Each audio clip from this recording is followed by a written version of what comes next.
আপুরা ভাইয়ারা সবাই কেমন আছেন? আলহামদুলিল্লাহ আমরাও ভালো আছি। আজকে আমরা একটি নতুন রেসিপি করতে যাচ্ছি, পাট শাকের ভর্তা।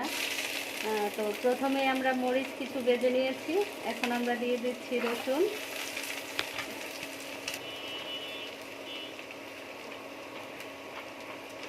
ভালো করে ভেজে হালকা ব্রাউন কালার করে নেব।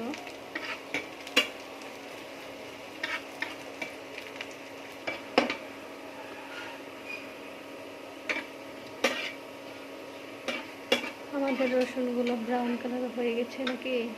রসুন ব্রাউন কালার হয়ে গেছে। আমরা এখন এটা একটা প্লেটের মধ্যে ঢেলে নেব। তারপরে ভর্তা বানানোর জন্য কিছু পাট শাক দিয়ে নেব। আমরা এখন পাট শাকগুলো আস্তে আস্তে দিয়ে দেবো। এখানে 5-7 মিনিটের মতো একটু হালকা ভেজে নেব।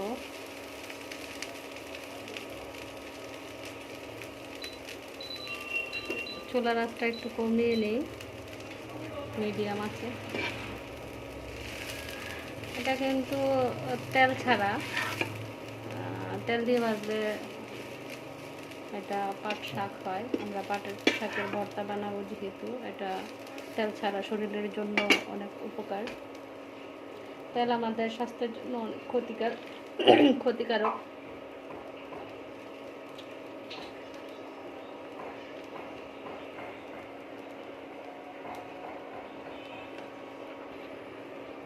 আমরা 5-7 মিনিট এটাকে একটু ভেজে নিব। ভেজে নেওয়ার পরে যখন একটু ইয়ে হবে, তখন আমরা এটাকে কীভাবে ভর্তা বানাবো আপনাদেরকে দেখাবো। দাঁড়া। আসসালামু আলাইকুম।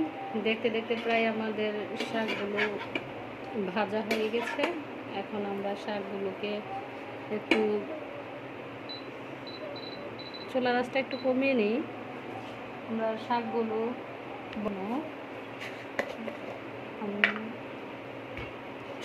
তুলে নিচ্ছি। আপনারা দেখতে থাকুন কীভাবে আমরা আজ শাকের নতুন রেসিপি ভর্তা খাই, পাট শাকের। আশা করি আপনারা একবার ট্রাই করে দেখবেন, ভালো লাগবে।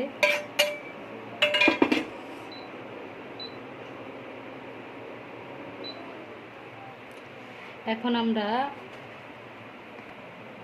একটু লবণ দিয়ে নেব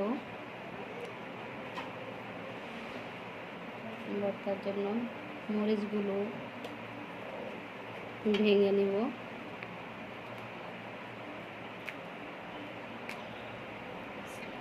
এখন আমরা ভালো করে এগুলোকে মেখে নিব। মরিচগুলো একটু ভালো করে মেখে দানাগুলো বের করে নেব। আস্তে আস্তে আমরা ওটার সাথে মিক্স করে নেব।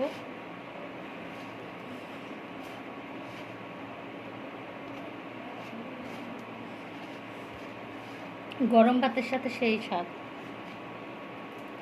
আপনারা গরম ভাতের সাথে ট্রাই করে দেখবেন, আশা করি সবার ভালো লাগবে।